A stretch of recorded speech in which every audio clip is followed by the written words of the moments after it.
From News Channel 15, winner of the Intercollegiate Broadcasting System Award for the nation's best community college TV station, you're watching News Channel 15 Tonight with Kyle Peach. This is News Channel 15 Tonight. Hi, good evening, and thanks for joining us tonight. I'm Kyle Peach. Here's a look at what's going on. Yesterday afternoon, Mount Carmel police responded to a vehicle versus electronic bike collision on Hydraulic Avenue. It happened just north of the 4th Street intersection. Here's our video from the scene as Mount Carmel Police, the Wabash County Sheriff's Office, Wabash General Ambulance Service, and Mount Carmel Fire responded and found that a black e-bike operated by 40-year-old Stephanie A. Holder of Mount Carmel was traveling northbound when she collided with a white 2002 Dodge truck driven by a 17-year-old male juvenile headed southbound. Holder was taken to an Evansville hospital with significant injuries. A witness near the Old Twin Rivers restaurant noted that the truck did not appear to be speeding or driving recklessly before the crash. Another individual on a different motorized bike was unharmed, traveling ahead of Holder. The cause of the crash remains under investigation. Mount Carmel police report several recent arrests. On Monday, 29-year-old William D. Smith, currently of Mount Carmel, was arrested for domestic battery after Wabash County 911 received a 911 call with a male subject being heard making threats of harm to a female. While the telecommunicator could not speak to the caller, they utilized 911 mapping in an attempt to locate the address. Eventually, officers were able to determine the location at a home in the 900 block of West 5th. The female victim there acknowledged making the call, that the male subject had battered her and that he would not let her leave the home. Smith was arrested and taken to the county jail. Friday, 59-year-old Vincent A. Sutton of Mount Carmel was arrested for aggravated assault after a neighborhood incident in the 1100 block of West 6th. Police were called to the scene regarding an allegation that Sutton had verbally threatened to kill a neighbor. As officers investigated, they found Sutton running in a nearby yard. He was ultimately taken into custody. Friday, 33-year-old Paul G. DeWeese of Mount Carmel was arrested for aggravated domestic battery after an investigation into a domestic dispute at McDonald's. The female victim stated that she had came to McDonald's to get away from DeWeese and that customers and employees there had to intervene. Police found evidence to indicate DeWeese had choked the victim and he was taken into custody. A week ago, this past Sunday, Mount Carmel police arrested 43-year-old Paul E. Spade of Princeton, Indiana, for possession of drug paraphernalia after a traffic stop. During that stop, Officer Nelson and K-9 11 conducted a free air narcotic sniff around the vehicle when 11 alerted to the odor of narcotics. A glass smoking device with burnt meth residue was found. Carmi police arrested 48-year-old Andrea Siegel of Marion just after midnight following a traffic stop earlier this morning. WRUL says she's charged with driving on a suspended license and operating a vehicle with suspended registration. The vehicle was impounded. Tuesday, Lawrenceville police arrested 28-year-old Tabitha Cutright of Lawrenceville for a first-degree domestic assault charge. WAKO reports she was taken to the Lawrence County Jail. If you have questions or would like to find out more about the proposed new aquatic center in Mount Carmel, Mayor Joe Judge says you can get answers at a public meeting to be held next Thursday, September 26th at 6 p.m. at City Hall. WSJD reports that voters in November will decide whether to approve a property tax increase that would be used to help pay for the $8 million pool. The Illinois Department of Public Health has effectively shut down the city pool from operating in 2025. The judge says the pumps at the pool are being removed and repurposed within the city. The pumps, he says, are the only equipment able to be salvaged from the facility. WSJD also reports that at their monthly meeting Monday night, the Wabash District 348 School Board approved the 24-25 budget, calling for almost $18.8 million in expenditures and $19.2 million in receipts. On the expenditure side, Superintendent Dr. Chuck Blyer said nearly $13.5 million, or 71.5% of expenditures, will go towards salaries and benefits. Almost $6.5 million will come from local real estate taxes on the receipt side. Now that the COVID money spigot from Washington has been shut off, Wabash District 348 seems to be better positioned than other districts. At Monday's meeting, Superintendent Blyer said many districts use the funds to hire staff members. But Blyer said District 348 went a different way with the roughly $4 million it received, saying the district spent its funds for COVID on extending its existing framework and infrastructure, not on things that would inflate expenses during post-COVID times. WSJD reports that on another note about finances, Blyer pointed out the district receives about $850,000 each year from the 1% local sales tax. WRUL reports the Carmi City Council is considering 2 nights for trick-or-treating.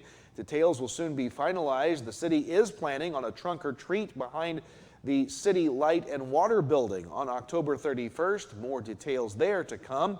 The council also approved vacating an alley at Thomas and Smith's addition between Slocum and Partridge and passed an ordinance establishing customer utility deposits, with another ordinance imposing penalties for failure to pay on time. Deposits on new electric and water service are moving to $300 from $200 for residential and water-only service to $50.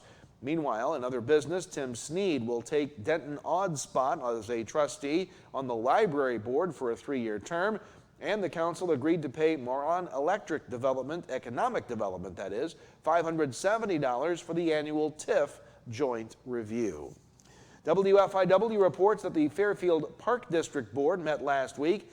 Park Superintendent Chris Jenkins reported that the swimming pool has passed state inspection, the tennis court resurfacing and restriping will be completed soon, and the new light pole for Veterans Field has been ordered to replace the damaged pole, and the island green at the golf course has been repaired. The OSLAD grant for the splash pad has been submitted to the Department of Natural Resources. Grant awards will be known in February or March of next year. The board ordinance was also approved for a park improvement bond in the amount of $225,000 to be due November the 1st of next year. A note from the city of Olney, the 46th annual squirrel count is coming up on the first 3 Saturday mornings next month. WSEI says volunteers are needed for the citywide canvass on the consecutive Saturdays of October 5th, 12th, and 19th. Volunteers can help out on any or all Saturdays. Contact Kelsey by emailing cityclerk@cityofolney.com. 51st District Republican State Senator Chapin Rose will hold a public meeting in Lawrenceville Thursday. It begins at 1 p.m. at Lawrenceville City Hall. Members of the Lawrenceville City Council and other Lawrence County governmental and community organizations have been invited to attend for a discussion on pertinent issues. Again, that session Thursday at 1 is open to the public. More to come. A check of your weather forecast is next, and then more sports. Stay with us. At the First National Bank, we're proud to be a part of this community, serving you with dedication and a smile. Our team is here to support you, offering financial solutions to meet your needs. Whether saving for your future, financing your dreams, or managing your everyday banking, we're here to help. Thank you for choosing the First National Bank. And as proud supporters of our local teams, we wish you the best of luck this season. The First National Bank, your local bank, supporting our local athletes. Equal housing lender, member FDIC. Your new vehicle is at Steve Faulkner Automotive in Mount Carmel. Get a new 2024 Dodge Hornet for only $25,999 and the 2024 Ram HD, now up to $11,000 off MSRP at Steve Faulkner Automotive. Get your new Ford at Steve Faulkner Automotive. New 2024 Ford Super Duty with 3.9% APR and Ford Broncos now up to $6,000 off MSRP. See them all at SteveFaulknerAutomotive.com. Hi, my name is Rylan Robb. I am from Albion, Illinois, and I am a radio TV major here at Wabash Valley College. From broadcasting all sorts of sports games to producing my own TV show and radio show, the hands-on experience is as much as you want to do with it. In terms of the program itself, I think it's really special. It's really like almost a little family in a way, and it's really been really nice being able to experience the things I have with people that genuinely appreciate it with me. Time to talk weather here today. Again, nothing showing up with the local scan of radar. We'll try to find some rain for you this weekend, but the temperature is going to heat up more before we get to that point. 88 our high temperature today, following a low this morning of 61, still about 6 degrees above normal, missing a record high by just 3 degrees. The good news is normal temperatures are continuing to drop almost on the daily, so hopefully we'll be cooling off at some point, but not for a little bit. As we put things in motion here tonight, not going to see a whole lot of rain on this map, just increments of clouds. At times there is a little bit of development back here to the west, but nothing that's ever going to find its way into our area, at least until later in the weekend. Even some showers and a line of storms to the north, some back to the west, but nothing that ever really develops into our area. So the football games Friday night will be high and dry. It will be a bit muggy with a little more humidity out there for us as well. Looking at the forecast tonight, clear skies out there. Lows in the upper 50s north of US 50, low 60s south of that mark in our region. Then on your Thursday, plenty of sunshine, highs around 90 everywhere on the board on Thursday. Thursday night clear, not as cool, lows in the mid 60s region wide. And then for Friday, again, it will be a warm one. Temperatures in the upper 80s to low 90s. Some forecast models even putting it into the 93, 94 degrees range in places. We're going to hold around 90, we think, for the forecast for Friday for now. So tonight, partly cloudy skies out there. 61 will be the overnight low tonight. Then for tomorrow, for Thursday, right through early next week, sunshine through Saturday as highs get into the low 90s, a little more humid out there. In fact, that Thursday high says 81. It should be 91. That's a misprint on my part. We'll see shower and thunderstorm chances, though, develop Sunday night into Monday as a cool front comes through. That's going to be our best chance of rain, and it's only about a 30% chance with daily scattered chances through Wednesday of next week as high temperatures cool into the mid to lower 80s. The high on Thursday. That's your forecast. Sports is next. Wabash General Hospital hosting the annual Health and Wellness Extravaganza September 27th from 10 a.m. to 1 p.m. in the hospital parking lot at 13th and College Drive in Mount Carmel. The event offers health and wellness opportunities from community businesses and the hospital itself. There will be free giveaways, door prizes, and pork burgers for the first 300 attendees from Wabash County Farm Bureau. Learn more about creating and maintaining a healthy lifestyle. More information on the Wabash General Hospital Facebook page. 811, if you're not familiar with that, it's a Julie program in the state of Illinois. It's actually nationwide, but that's a free service. The utilities take care of that. Customer wanting to dig or plant flowers or fence posts or something like that, call that service. Give us 2 business days. That's the law, 2 business days notice. We'll come out and we'll locate all the underground utilities in your area and make sure that you know where you're able to dig and you can dig safely, and we're protected and you're protected that way. Welcome back. Time for sports. In high school golf yesterday, Mount Carmel's girls beat Fairfield at home 138-13. Emily Gottman and Zimmy Moore co-medalist at 33. We had no boys score reported.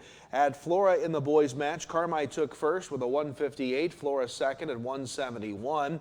Carmi's Maxon O'Daniel, Aiden Willis, and Caden Holloman all tied for medalist honors at 38. On the girls' side, North Clay City beat Flora 94-130. Kennedy Jones, the medalist, with a 46.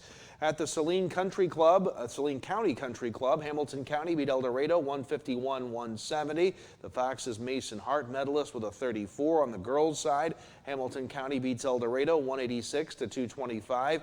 Rainey Johnson, medalist, at 42. And the boys' match at Green Hills in Salem beat Mount Vernon 156-160. The Wildcats' Logan Lockhart, medalist, with a 36.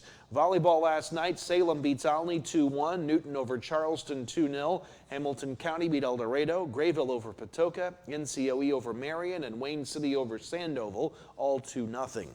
Cross country yesterday at Mount Vernon, the Rams of Mount Vernon win the boys race with 20 points, Carbondale second at 50, Salem third at 83, Hamilton County fourth at 92. In the girls race, it was Centralia followed by Mount Vernon and Salem with Hamilton County. No team score. And in girls tennis yesterday, Newton beat Fairfield and Flora beat Mattoon, both 7-2 finals. We'll see you tomorrow for more news. Have a great night. News Channel 15, winner of the Intercollegiate Broadcasting System Award for the nation's best community college TV station.